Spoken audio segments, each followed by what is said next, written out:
more carbonated, lighter, Yeah. fluffier, and very silky. Have we both been tasting different versions of this beer throughout the years? Could be. I would have not expected them to be this different.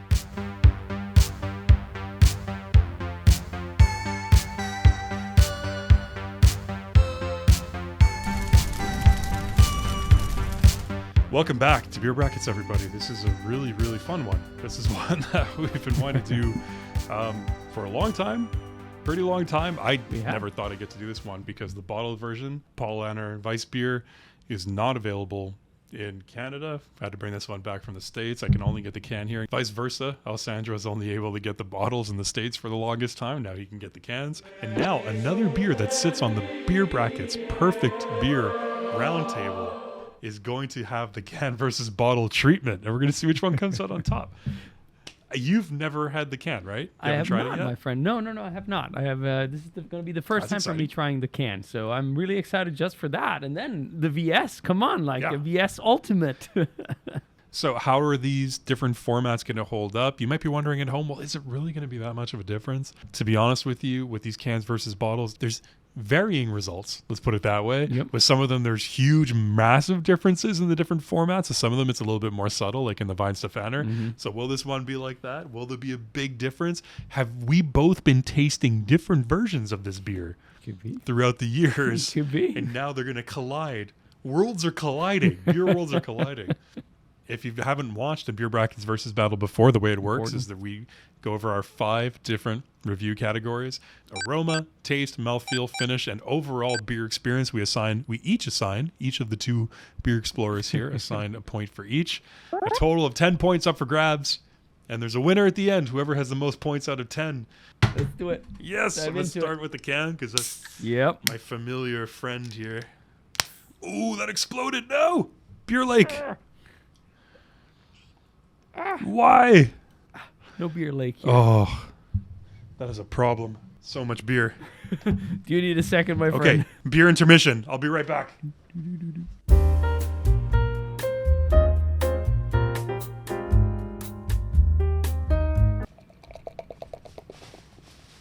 Thankfully, I always keep emergency beer toilet paper just off site there. Okay, we are good.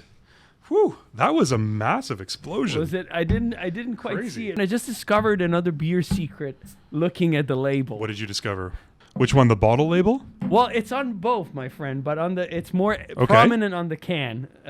Right Tell me, in what front, does it say? I'm pretty sure it's one of the wizards that it is here sitting from the portrait that you gave me, or the painting that you gave me. He's sitting right there on the table. Look at him. And he's also on the bottle, but he's a little bit more in the background. He is 100% there. He's just drinking the beer. He's been looking at us like this whole time. My God. There's so many levels to this. That's beer inception right there in the painting on the bottles. I don't know if it's just my can or not, but obviously it exploded. But look at the difference between the two. Are you seeing a big difference? At first, yes, but not as much after I poured them for a little bit. Look at mine. Oh, wow. Yeah, that's huge. Yeah. Big difference there. The can is so far much more carbonated. First category, let's see. Which aroma's better? Oh, I know where I'm going to go here. So let me start saying one has more of the one note that I really love about Paulaner, like the Weissbier, that clove note, it's very, very distinct and intense, and I quite crave that. It's just the moment I smell it's in both, obviously, but it's way more intense in one of the 2 version, and that version, my friend, is which one? The bottle. The bottle. Really? Yeah. I just find it way more prominent on the clove note specifically. No, man, you're right. It's 100%. The bottle has and it's interesting you nailed that as clove. It's a little bit more of a sweet aroma on it. And the can version, it's a little bit more citrusy, a little bit more of that banana. Those estery components are a lot stronger on the can version. That's really interesting that there's that much of a difference on the aroma between the 2. There is. Wow. There is a big difference. Yeah, which one do I prefer, though? Wow, that's the question. That's another question. I'm going to go with the can. All I'm going to right. go with the can on that All one. I right. much prefer... I see what you mean, but in the moment, I'm much preferring that banana estery character. So 1-1 after one category. Now we got to do a sip. Cheers, buddy. Cheers, my friend. Let's see what we think. My first sip of the bottle. Ooh.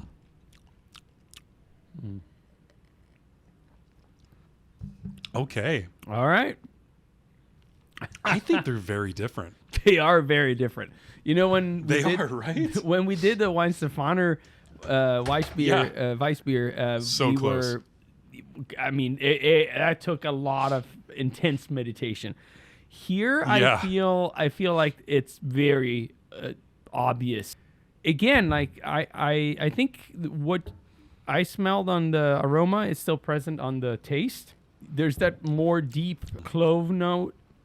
It turns into more like it was like a savory note on the bottle, and on the Yeah. can it's a little bit more light and citrusy. Citrusy is a good descriptor, my friend. I find like that banana to come across like a little bit more on the can version. It does, yeah. It definitely does. The intensity of the aroma, of the taste is a little bit Yeah. less compared to the bottle. Is a little bit more prominent, let's say, and a higher volume, if you wanted to describe that. So I'm sticking with the bottle. Maybe it's just because I'm used to it. So I think the bottle is a little bit more smooth on the edges. I think it's a little bit more balanced of a flavor. It's deeper, like you said, more on the clove side of things. It accentuates that side of the beer a lot more. The can version, it's a little bit sharper. It's a little bit more bitter even. I think that's the hops coming out in the beer for one reason or another on the can version. I'm going to stick with the can. We are picking sides so far on We this are, one. man. And it's the ones that we've been used to. the ones that we've been drinking this whole time. That's interesting, man. That is very That interesting. Who's going to be the first turncoat to go to the other team? We'll see. Is it going to happen? Or are we going to have a tie at the end? Let's find out. But I got to tell you, I think the mouthfeel is going to be a hard one I for think so your too. team It could to be. win. But we'll see. We'll see. We'll see. We'll see. Okay. Beer bracket tradition. We got to do a little bit of a refresher. Pour out some more in there to freshen up the mouthfeel of the beer to get an accurate beer barometer reading. It's kind of like the can version. It seems to be slightly more carbonated, just in general. Especially right out off the bat. That's so interesting that this is how you've been interpreting this beer this whole time. Interesting. What a fascinating beer experiment this is. It's a perfect beer. We each reviewed different formats and individually gave it a perfect score. And now we're both trying the other one for the first time. This is going to be very interesting. I find the can to be more carbonated, lighter, Yeah. fluffier, and very silky.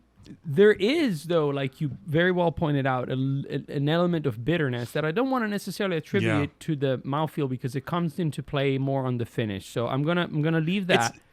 It's a little bit of the mouthfeel, though. You're right. There's a little bit of a tingly. There is. The bottled version's very smooth. It's like It is. milky. There's no obstructions on your Correct. palate when you're taking a sip of it. For the can version, there is. There is, but it's so fluffy and nice and silky that it's an undertone. The bottle, on the other hand, like it's silky, it's smooth, but there is a little bit of heaviness to it, right? Which it's compared, especially when you compare them like we are doing side by side. Like it's clear that the can is more fluffy, airy, and more carbonated overall. Normally that. To me, given like all those elements, would be where I would lean. But in this case, my friend, like I don't know why. I just like there's something about the bottle and this, like maybe just because I'm used to it. So I'm sticking with the bottle. I can't explain why. It's just luring me in. I don't know. One of the big appealing factors of this beer the first time we tried it, and hey Wally. Yeah, Wally's opinionated. There's Wally the beer dog. He thought you opened a Guinness. He heard that. He said, like, what's going on there? Is that a Guinness? Is that a Guinness? There you go. See? Wally likes to take a lick of the Guinness beer foam. The beer foam, anybody it says that he always gets a little bit of it. Yeah. He's a Guinness dog. He definitely is. This is so fascinating.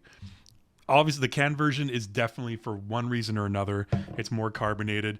You could see it. I mean, when I poured it out, now they're kind of even headwise, but when I first poured it out, this one just explodes with a little bit more of a thick, fluffy head.